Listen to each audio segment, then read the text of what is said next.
Coming to you straight from his home in Los Angeles, California, it's the Late Night Quarantine Show with Robert Dunn.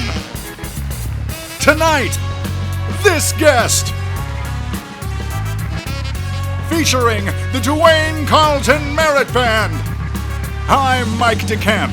Now here he is, Robert Dunn. Thank you so much. Thank you.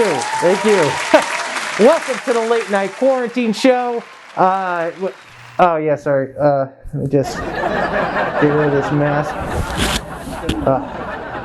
All right. Just get this. Okay.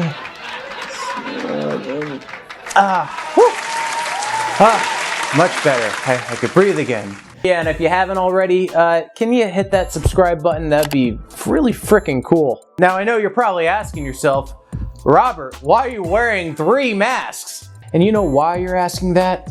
Because you probably forgot that there's a damn pandemic outside. It's still going. And I don't blame you. There's been so much going on these last few weeks that it's hard to keep track of what dire situation we're in. We want to stay safe, but we also want to go out there and have people hear our voice. Now, of course, the thing that I'm talking about is something that we're very focused on lately, and that's the Black Lives Matter movement. It's a very important movement that supports fighting against injustice when it comes to police brutality and the abuse of power. It's something that people should be talking about and fighting for and protesting for. It's something that is going to make a very, very deep mark in our history books, hopefully. And if you're someone who just can't go out there and help the protests in person, I'm going to be talking about different ways to help out at the end of this episode. But also, another big thing that a lot of us have been dealing with lately has been your white friend that you knew from high school has to keep reminding you that robbing stores is wrong. Oh, is it? Is it wrong? Is that what's wrong right now? Oh, and also to remind you that slavery was like 3,000 years ago or something like that. I don't know about that one. I might have to look up, I might have to look into a history book about that one. That seems like a really large number. I mean, does the number even matter, really? In all honesty, I've not that I'm a big drinker. Don't worry about my birthday episode. You know, they get easier. I've been trying to, just not drink during the quarantine. See if I feel better. But man, this really does drive you to drink. Oh, and also reminding us that the George Floyd murder, it was wrong. Like, I'm not for that at all. If it were up to me, I would have wrestled the cop myself. But, I mean, did you see those windows getting smashed like that? We used to have pretty targets in our area. Now, I didn't think it would get this bad.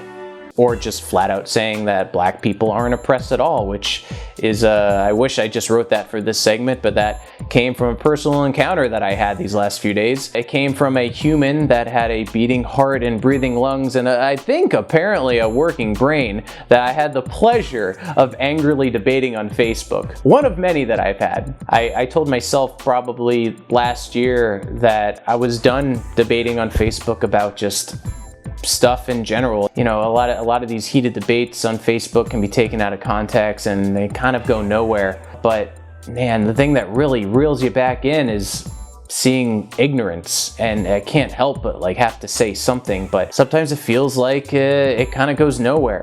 Lend me your thoughts in the comments if how you approach people that seem to have an ignorant point of view. Do you just lash out at them, or do you try to bring them on level ground and speak to them in that manner?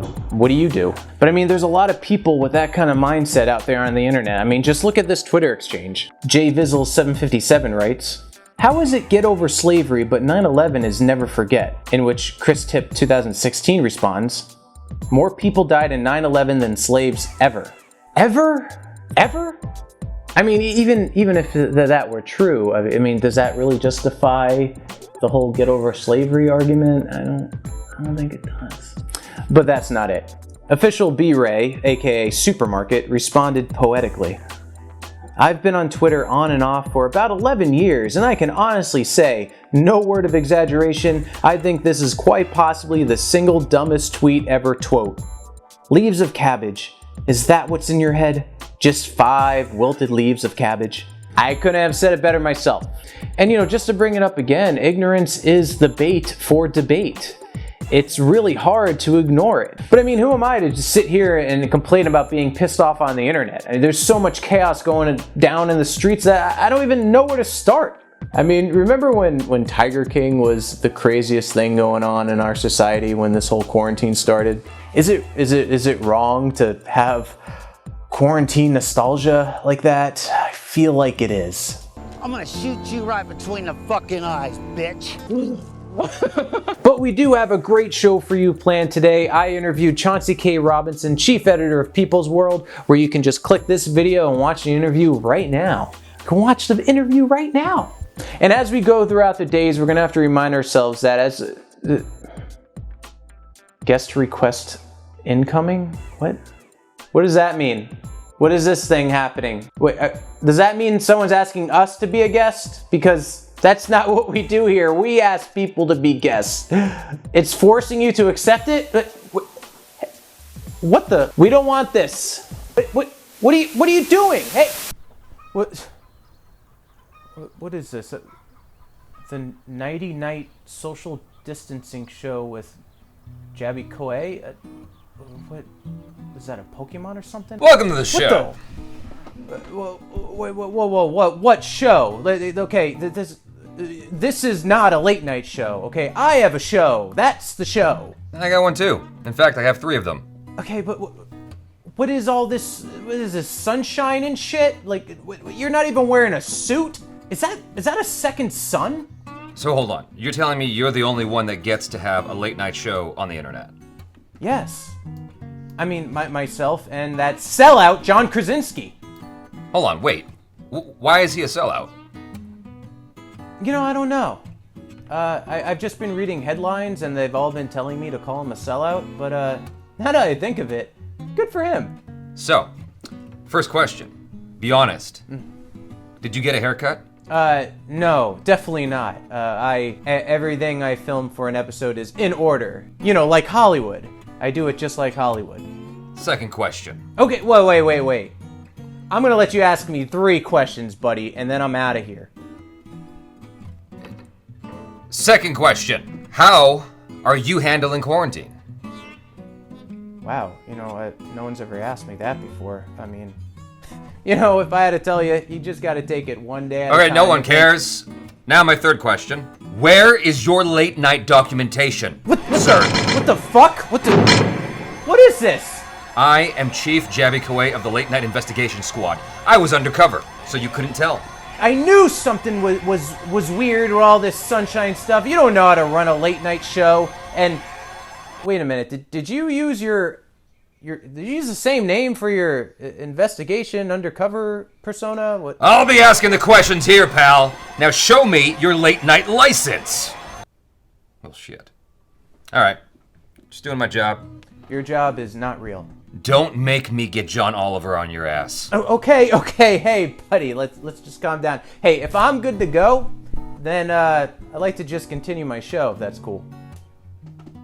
You're good to go. My work is done. You were the only YouTube late night show host on my list to check out. Everyone else during quarantine are just reviewing movies or making ridiculous Let's Plays. Oh, man, what losers. You gotta go. Late Night with Seth Meyers is on. He has a Survivor loser as a guest. I am so stoked. Okay, this is weird. Yeah. So before I go, I just wanted to lay out a few bits of information. If you are someone that can't be out on the protests, there are other ways that you can help. In the description of this video, I've laid out some links that will direct you to places that you can donate towards Black lives. Everything from police reform organizations to the American Civil Liberties Union and the Black Lives Matter Global Network to community organizations such as Embrace Race and the Black Table Arts, which just sounds like a cool name if you ask me. But with that said, this silly show's name still holds weight. There's still a quarantine out there. Others, like this American doctor, claimed there is no virus at all, but rather that 5G is poisoning people's cells. So during this craziness, just keep remembering to wear your mask. Dozens of protesters were arrested after hundreds gathered, many without face masks or social distancing, Wash your hands. to demand the governor end stay-at-home orders. We need to open up California. This is ridiculous. And above all, respect each other. They're gonna you up. What did I do? They're gonna you Why? up. What did I do? Because you are an Good night.